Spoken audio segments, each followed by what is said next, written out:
So in today's video, I'm going to talk about my experience as a spiritual YouTuber. And I'm just telling a story. This is just my story. And maybe you'll get some information out of it. Maybe you'll learn a few things. Maybe you'll just have an interesting story to listen to. I don't know. But I'm going to keep it honest. I'm going to keep it real, and I'm going to keep it authentic. Let's play along, shall we? Let's see what I've gotten up to so far.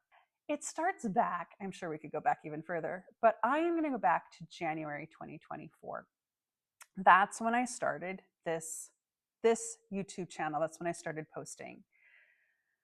I had been doing HR for about 12 years. Prior to getting into HR, I had an intuitive life coaching business and did energy work and all of that, and had felt the need to put that aside and get into the kind of the physical world and learn more about making money and actually make some money, which I did.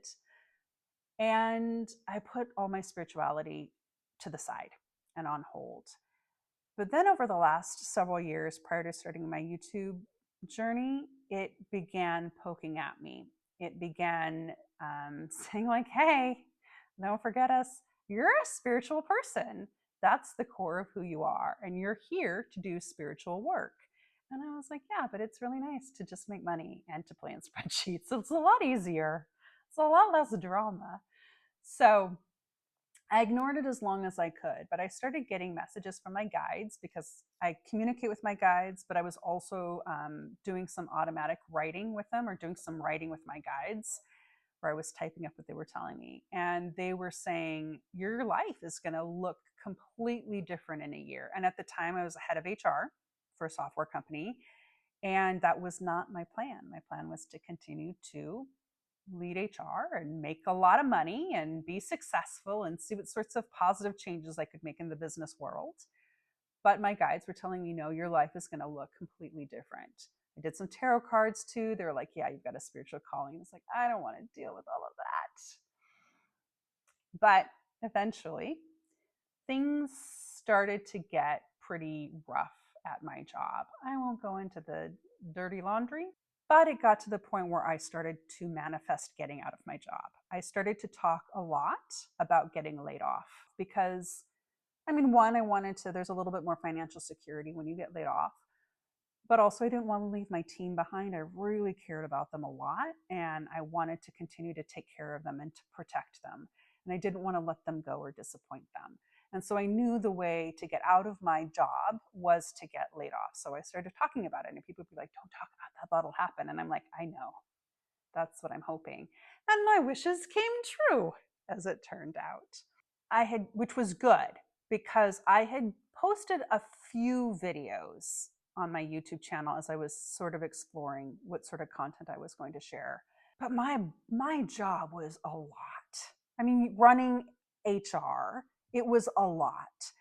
And I could not have committed to YouTube.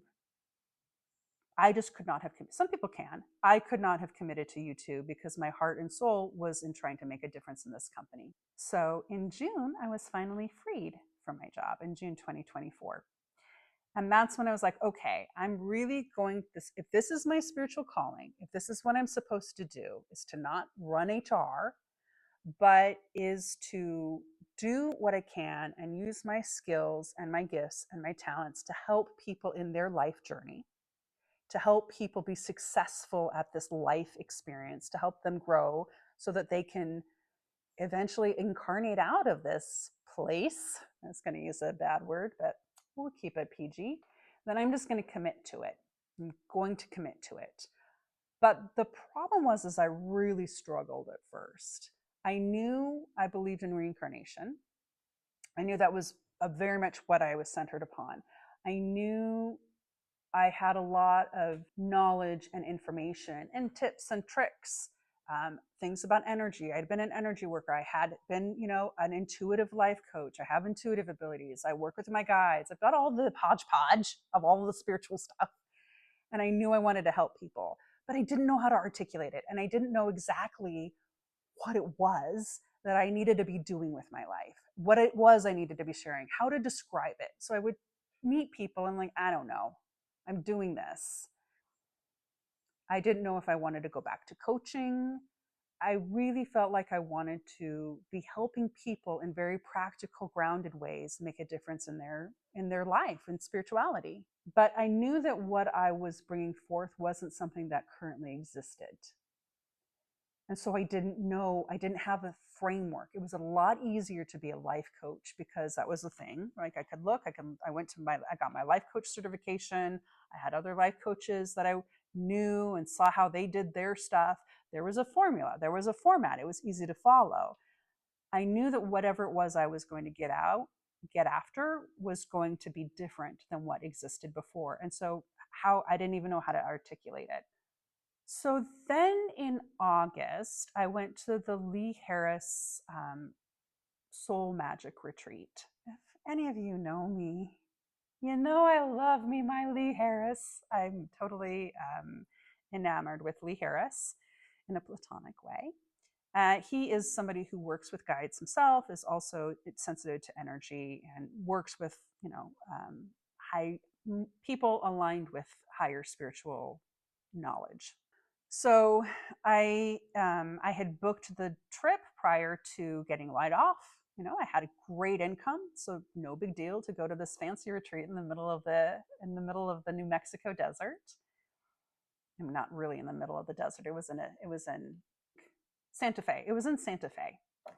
So I went, and it was really interesting because, again, I couldn't articulate to people what it was I did.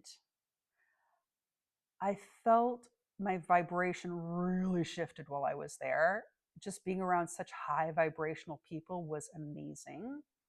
It became clear to me that I had some sort of issue around letting people see my power and around being seen in general and being heard. I was very quiet, which is not like me at all. But like a lot of stuff was coming up to be healed and to grow. And it was interesting, even on the way home, I felt like I had an omen. On the way home, on the flight home, on the flight, I was like, I recognize that guy. There was a YouTuber that I follow called City Nerd. If you're interested in transportation and city things, it has nothing to do with spirituality. It's a very practical and grounded, but he's delightful. I saw him and I started chatting with him because they had a cat. And I was also like totally open and expansive. I was in this alternate state because I had been through this spiritual retreat. So I just was very open and let him know that I was a follower. And for me, I was like, it's a sign. It's a sign from the universe that it's like you're on the right track. How likely is it that you're going to run into a YouTuber that you follow on the way back from a spiritual retreat? I mean, come on, put the pieces together. So it felt like a sign. It felt like a sign that I was on the right track. I also on the plane got this zing. It's the technical term. This like download that I needed to restart up my Shit My Soul Says podcast. So I had this podcast I had started with a friend of mine in the past. Her and I have parallel sorts of stories around spirituality. You know, we got to know each other back when I was a life coach. She was an acupuncturist. We tried to start a spirituality center. That did not work out. That had its own dramas and traumas. This can be a different video. But we had done, during the pandemic, we had started this podcast. I did a couple of seasons, my job ended up being too overwhelming and her house burned down. So we put it on hold. And on the plane ride back in this very open spiritual state, I realized that I wanted to start the podcast up again. Realizing this is going to be a long video. I hope that you're here for it. I hope that you're here for it. I can just see the audience retention metrics just go down. But, well, you know what? It's a story. It's a story. Okay. So for the three of you who stick around to the end, thank you. I'm going to do this for you three people. That's what I'm going to do. The rest of you got bored already. I get it. Okay. So let's get back to the YouTube. Okay. So I knew I wanted to start up my podcast again, but this time I wanted to do it on video. This comes into play. I go back home and I know I need to do some videos. I record some videos and I'm lost. I don't know what I'm doing. I try different things. And I decided, you know what I'm really about? I'm really about reincarnation. Seems niche. I don't know if people are going to be interested, but I'll just do like a whole shebang. This is how reincarnation works. So it's a sort of video. I hadn't been getting a lot of traction on my videos. You always have this hope that like you're going to post some videos and it's just going to take off. Like all of a sudden you're going to have a smash hit on your hands. And that's not how it works. If you are a spiritual YouTuber, or you're thinking about becoming a spiritual YouTuber, you may already know this, that it takes a long time for your videos to really gain traction. I know from Ali Abdal, who I follow and really adore, he says, like, don't even talk to me until you've posted 100 videos. So, like, keeping that in mind, even with this video, like maybe I'll get 10, maybe I'll get 10 views. So I posted the video on reincarnation, and like I actually dragged my feet on posting it because I just, I just was having an imposter syndrome. I was feeling afraid. Um, and I posted, and then I was like, whatever. I went back, a couple of days later, a day later, to think, maybe I'll see 5 views, because that's kind of normal for me. My 5 friends that watched it, and it took off. There were like, I don't know how many, but it took off. It took off on like none of my other videos did or have done since, which was amazing because for me, that was like this huge sign again that I was on the right track. And such a relief that what was really important to me, what was really, I had been doing all these videos about what I thought people wanted to hear. And then I did a video that really was just me and what I wanted to talk about. And that's what took off. It was a really great sign.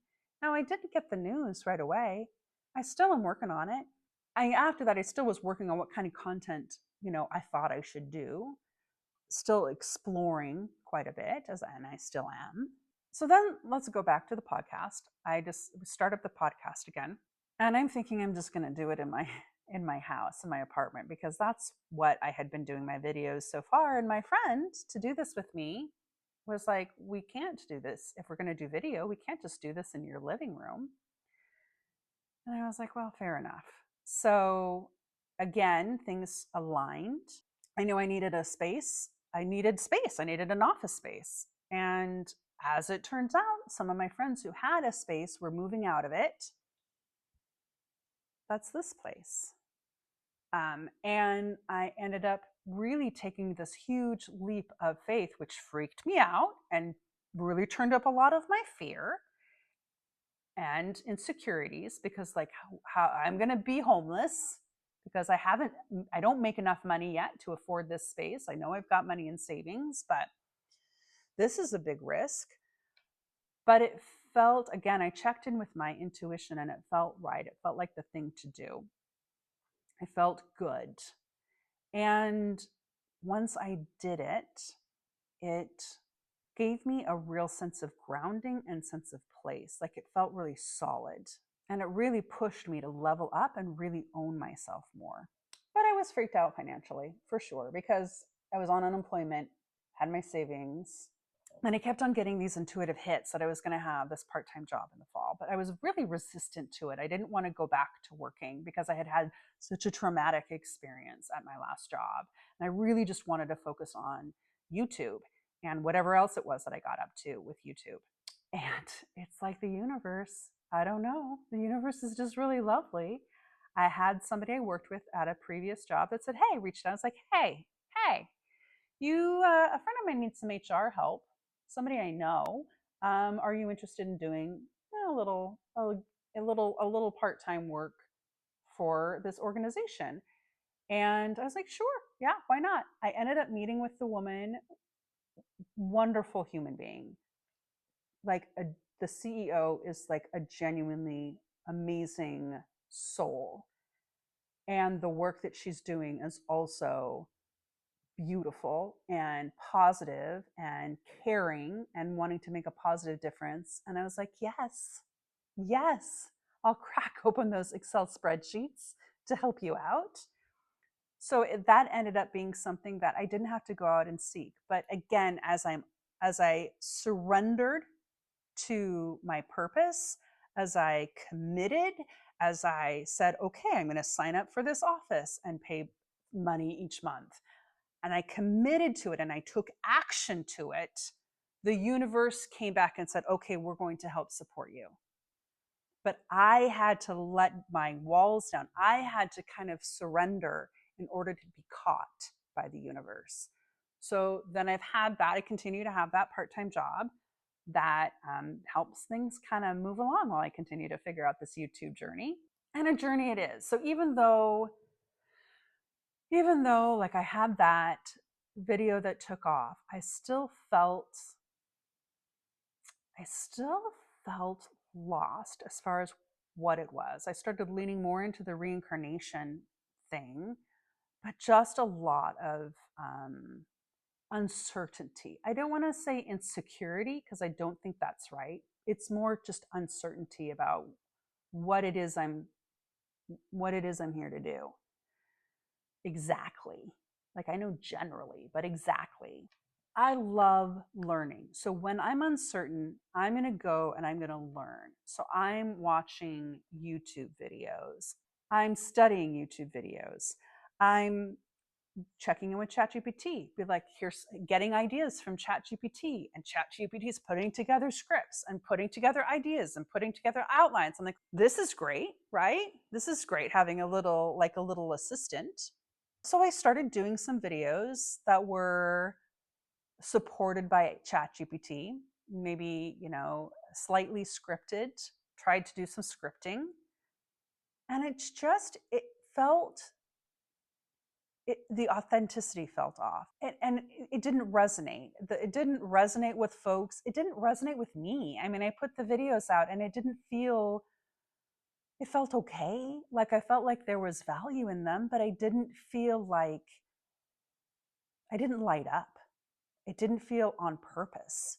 It felt like I was trying to get my 100 videos in, right? I was trying to get to that 100 video mark. I was trying to, and honestly, I was trying to throw things at the wall and see what stuck. And these things did not stick.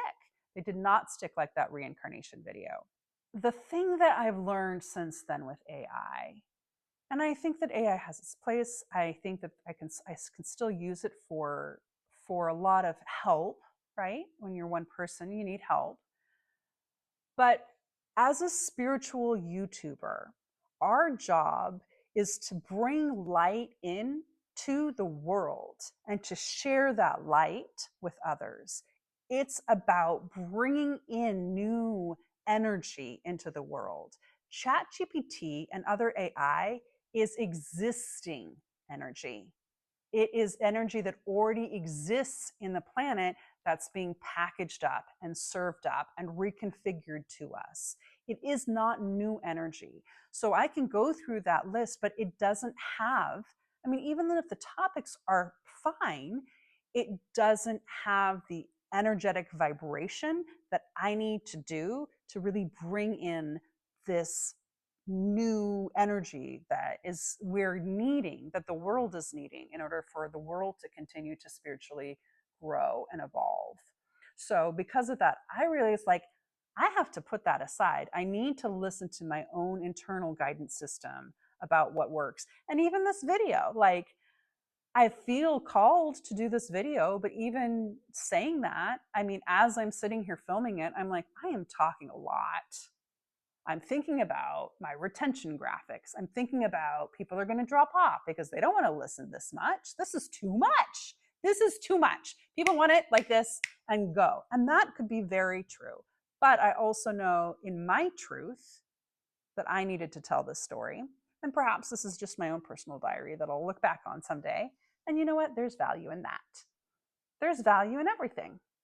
And then the other thing I started realizing watching all of these YouTube videos is that are giving you advice on how to be a YouTuber is that they're all saying the same stuff. A lot of them, not all of them, but a lot of them, like how many times have I seen the like, you should start now, or don't tell anybody about your channel, or what you need to do is go and find the YouTubers or go and find videos that are viral and copy them And then I go and see, well, yeah, apparently that's what everybody's doing because there's a billion videos about this one topic. And not to knock that, because different people have different paths on YouTube. Again, I'm going to go back to, as a spiritual YouTuber, my job is not to repackage existing content. That's not what I'm here for. My job is to bring in new content and new information. So if I'm just going and being like, okay, here's a video that worked, I'm going to do it again in my voice. And I might still do some videos like that. I say that because I want to look at, I really admire Ali Abdaal and about productivity. And I would like to go and look at his videos and say, how could I take this topic and turn it into a spirituality topic? So yes, I want to listen. So I have learned that I need to listen to my authentic self and what it is, the content I want to bring. And as long as my authentic self says, yes, I think there's value in doing something like the Ali Abdaal, like that, I listen to my intuition. It feels good. It's not like I should do this because that's what you do. That's what everybody says I have to do. And that I feel like a resentment, and I feel like a resistance, and I feel like a stuckness. I'm not going to do those videos. But if it's a video that makes me feel expansive and lights me up, yeah, I'm going to follow that feeling. I'm going to follow that feeling. That takes us up to February of 2025. This journey, trying things out, feeling like this isn't the right thing, and feeling like there's something else I need to be doing. There's something I'm not on purpose yet because I keep on trying to just do, I keep on trying too hard. And then I had my experience with the SEO expert. I recorded that in a different video to deep dive into that. But the short version is I had somebody reach out to me that was an SEO expert from another country. And I was very wary and resistant of it at first, and thought, well, I'll give it a shot. Listen to my intuition. It said, sure, this isn't going to be that big of a great fit, but you'll learn stuff. And I learned stuff. Worked with him for about a week or two. He ended up using click farms. So several of my videos, which only had gotten like 10 or 20 views, all of a sudden had 2,000, and a steep drop off at the 30-second mark because it was click farms. Watch that video for that full story. But it was an interesting wake-up call for me on a variety of fronts. One, before that had happened, I really saw the value in working with somebody, because I was like, you know what? I'm not great at SEO. I'm not great at thumbnails. Why am I trying to do everything myself? It was really nice to have somebody else to pass work off to, so I could focus more on what I want to do and how and where I can make impact, or how I can strategize, or how I can grow. So that was really powerful.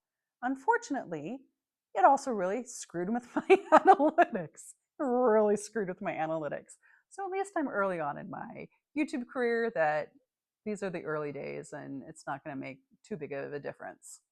If you want to watch that video, I'll link to it down below. Okay, so that brings us to today. Through all of this, struggling, right? Struggling with these videos and not knowing what I'm doing. I just had this moment where I was like, you know what I want to do?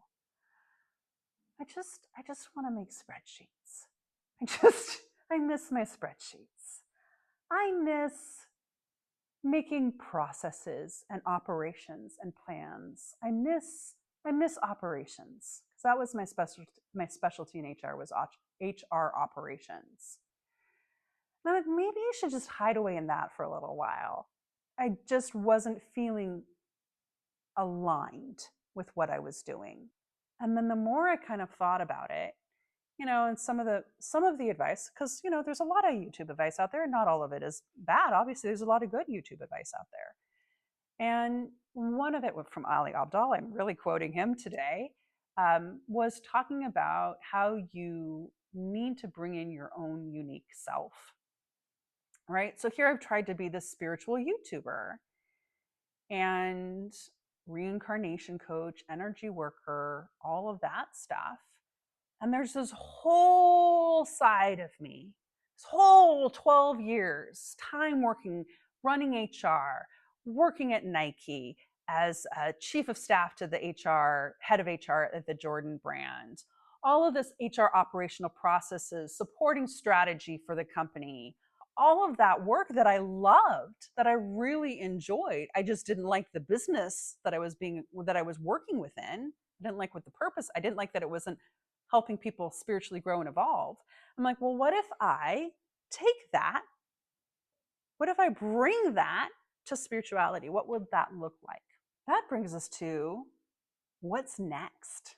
So I'm going to play around with bringing those two together. I feel once I've stepped into this, bringing these two parts of me together, I feel lit up. I feel aligned. I feel clarity. This idea of operational spirituality or spiritual strategy, the idea of taking something like a business plan, right? And how do we bring spirituality into that? How do we bring setting intentions, working with our spirit guides, manifestation into a business plan? How do we do that in our financial budgets? Because I love me some financial budgets. How do we bring in energy work into that? How do we bring in spiritual reality into our day-to-day lives, which is what I want to be all about? How can I help other spiritual business owners with my business skills that I have acquired through 12 years and help them do their light work in the world and support them with the voice of this spiritual reality and our spiritual truths and our spiritual power? More to come. But I am curious if you've listened to, if you have listened all the way to this point of the story. I genuinely want to know what you would like to hear, what sort of videos you would like, or if anything, any of the ideas that I shared interest you or excite you, or you would like me to get going on it sooner rather than later. I am going to be creating a lot of tools and resources. I love Excel. I love Excel. Love it. So I'm probably going to create some Excel spreadsheets or Google Sheets that are going to be things of beauty that you can use in your life. I'm going to create maybe some workbooks about like how to, like a tactical step-by-step guide on how you can heal past life wounds in a way that's not just a concept or an idea, but that it becomes a step-by-step breakdown, a process, an operation to help you work through it, because this life is hard. And to just be told this is what you should do can be a little discouraging at times, I think. And I think being able to have some resources or tools to say, put your foot here, and then put your foot here, and then try this, I think could be useful for folks. So that's what I'm going to explore. That's what you're going to see. I'm excited about it. I feel alive. I feel happy. I feel on purpose. I feel on purpose. And I wish this for you. I wish this feeling for everyone. And it's not to say that there isn't uncertainty, and it's not to say that I'm like financially, exploding right now. I'm doing okay. I'm getting by. I'm fine. I trust the universe. I trust myself. I trust my purpose and my calling. I trust that I'll get there. And I just accept that it's going to take a little while before it looks like what I know it will look like and what it can look like. And I just have to take one step at a time until I get there. And I hope the same for you. I hope you continue to take one step at a time, because it's very easy to get frozen in fear. Sometimes you just have to keep on taking steps forward, even when you know it's the wrong step, because it can get you closer to the right step. Okay, on that note, I've said my piece. I've said my story. I thank you if you made it all the way here to the end. If you're one of the 8% of viewers that got to this part, you probably should subscribe then, because you liked it to get to this part. You might as well hit the like button too. I mean, right? That's what you're supposed to say. I got to do all of that smashing business. That's one of the things. I really want to figure out how we can do that while feeling integrity and not feeling like we're just kind of being phony or pushing people into doing stuff. I don't want to push anybody into doing stuff. So if you want to subscribe, it would make me delighted and fill me up. But if you don't, well, then you don't. I hope that you can feel as happy and as excited about life as I do right now. Thank you. And I love you. I'm going to say that. That's in my mouth to say. I love you. So thank you. Bye.